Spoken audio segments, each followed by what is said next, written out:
이 배틀그라운드 게임을 제작한 크래프톤 회사를 창업하신 장병규 의장님이십니다.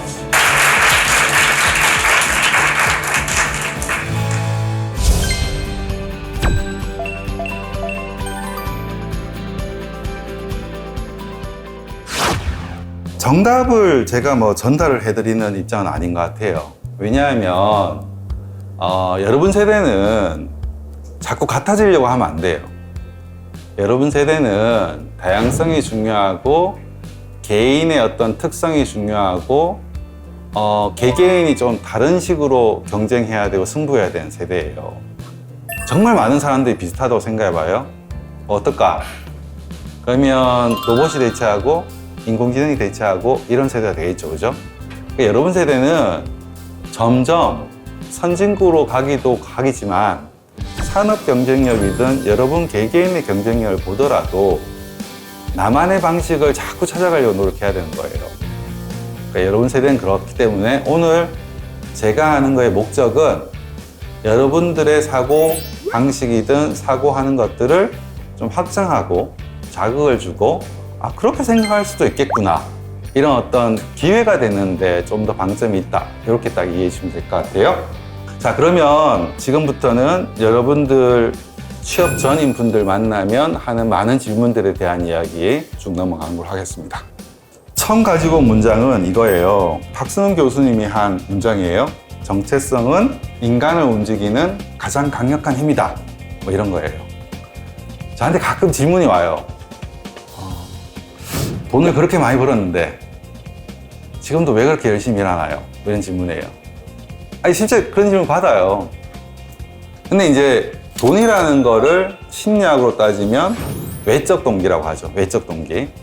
저는 사실 외적 동기나 내적 동기 이런 것도 굉장히 중요하다고 생각해요. 그리고 외적 동기가 특히 20대 때 삶을 드라이브하는 굉장히 중요한 동인이죠. 저는 그게 나쁘다고 생각하지 않습니다. 근데 여러분들 인생을 정말 길게 보잖아요. 그럼 언젠가 외적 동기가 채워질 때가 와요. 돈도 특정 규모 이상이 되면 행복과 비례하지 않아요. 이건 노벨 경제학상 타신 분이 이미 증명한 바가 있죠. 행복은 특정한 규모까지는 돈과 행복이 비례하지만 특정 규모가 이상이 되면 행복과 돈은 비례하지 않는다, 이런 걸 이미 증명한 바가 있단 말이에요. 그래서 마지막에 가면 결국에는 인간을 움직이는 큰 동인이 뭐냐면 나는 누구인가, 이런 질문이에요. 왜 사나, 이런 질문. 제가 지금도 열심히 일하는 이유가 있단 말이에요. 근데 그 중에 일부는요, 그냥이에요. 그냥 하고 싶어요. 난 그런 사람이에요. 넌 왜 지금도 주 6, 70시간씩 일을 하냐? 그냥 그런 거지. 장병규는 그런 거야, 그냥. 이해되시죠? 그러니까 여러분도 언젠가 그걸 찾기를 바란다, 라는 얘기를 갖다 드리는 거고요. 이건 해리포터 비밀의 방 중에 나온 문장인데, 그럼 정체성이란 건 뭐냐? 라고 생각하면 결국에 선택을 한 거의 조합이 결국에 그 사람의 정체성인 것 같아요. 다양한 선택을 여러분들 할 거예요. 대학원을 갈 거냐 말 거냐, 창업을 할 거냐 말 거냐, 그 사람과 결혼을 할 거냐 말 거냐, 유학을 갈 거냐 말 거냐, 이 공부를 DP 할 거냐, 연구자가 될 거냐, 기업으로 나갈 거냐, 내가 돈을 선택을 할 거냐, 포기를 할 거냐, 이런 질문을 끊임없이 여러분들이 던진다고, 이 세상은. 그때마다 여러분들이 선택을 하죠. 나는 이러고 싶어, 저러고 싶어, 이렇게 해야 되겠어, 저렇게 해야 되겠어. 그런 선택들이 결국에 여러분들을 보여주는 거예요. 예를 들면 제가 이제 첫눈이라는 회사를 할 때, 첫눈이라는 회사를 네이버에 매각할 수도 있고 구글에 매각할 수도 있었어요. 근데 구글이 돈을 조금 더 줬죠. 많이 주려고 한 건 아니지만 조금 더 주려고 했단 말이에요.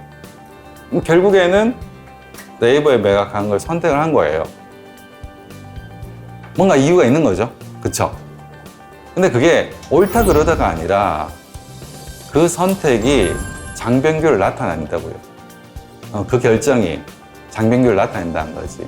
그 결정이 옳다 그러다가 아니고 여러분들한테 그 결정을 강요한 것도 아니고 장병규는 그냥 그런 사람이다. 이런 결정들이 여러분들을 보여주는 거라고. 예, 그렇게 생각하시면 될 것 같아요. 의사결정 관련해서 질문이 많거든요. 어떻게 의사결정하면 좋냐? 라고 할 때 제가 이제 흔히 얘기하는 도식인데 이거는 콜린 파월 미국 전 국무장관이 한 얘기예요. 콜린 파월이 사성장군이에요. 사성장군.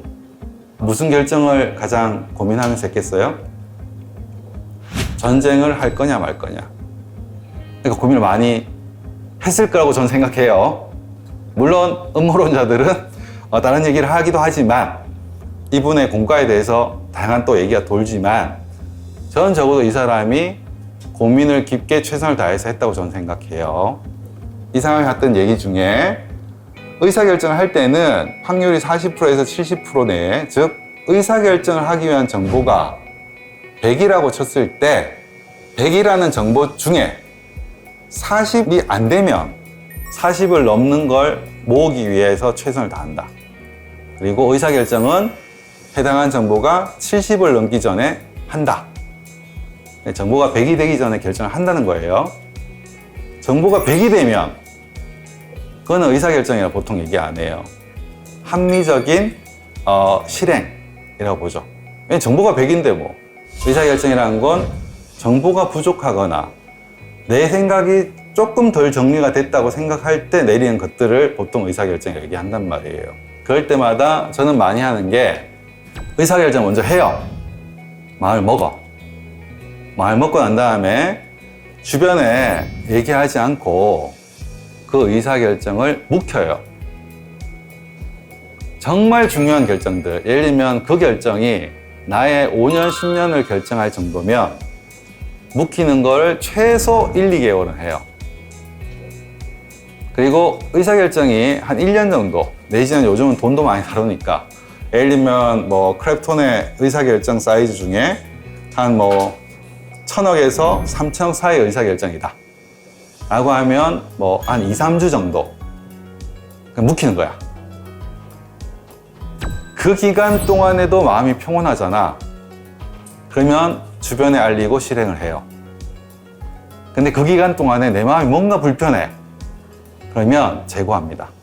즉 의사결정을 먼저 하고 뭔가 이렇게 의사결정을 묵히는 과정을 저는 많이 거쳐요.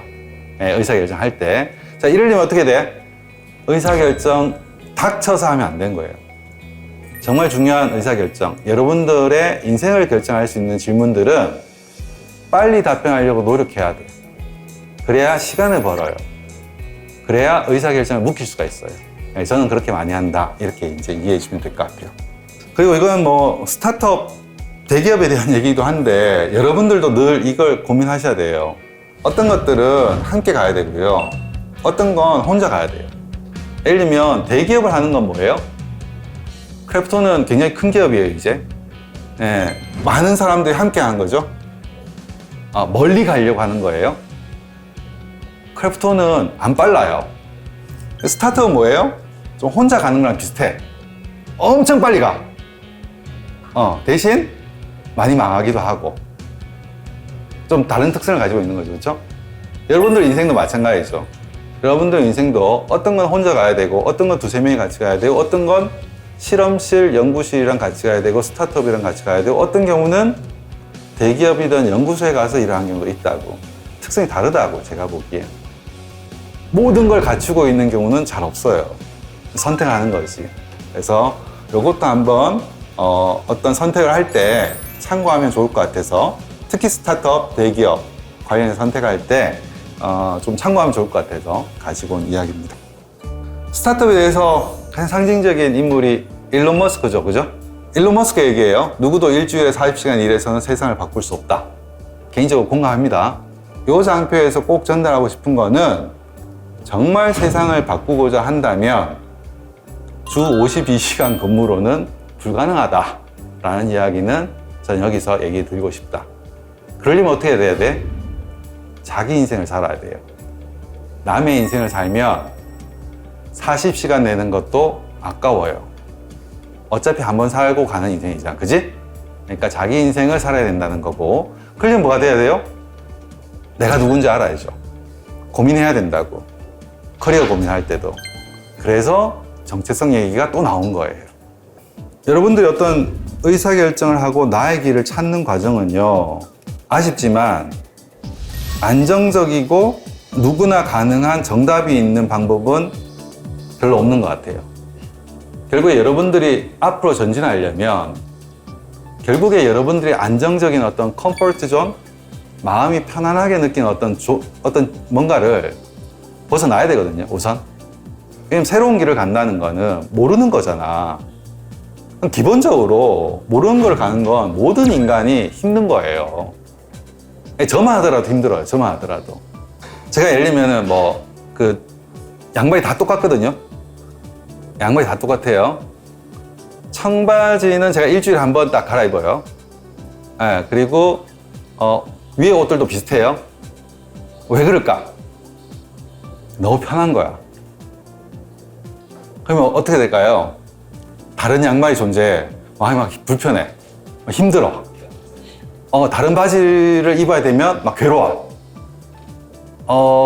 이런 거죠. 이게 이제 자기가 정해놓은 어떤 루틴 아니면 생각하는 거 이런 건데, 그런 존을 일단 벗어나야 돼, 변하는 거잖아요. 왜냐? 제가 패션을 바꾼다고 생각을 해봐요. 뭔가 다른 걸 일단 입어야 되잖아. 그치? 그래야 뭔가 바뀌기 시작하잖아. 그쵸?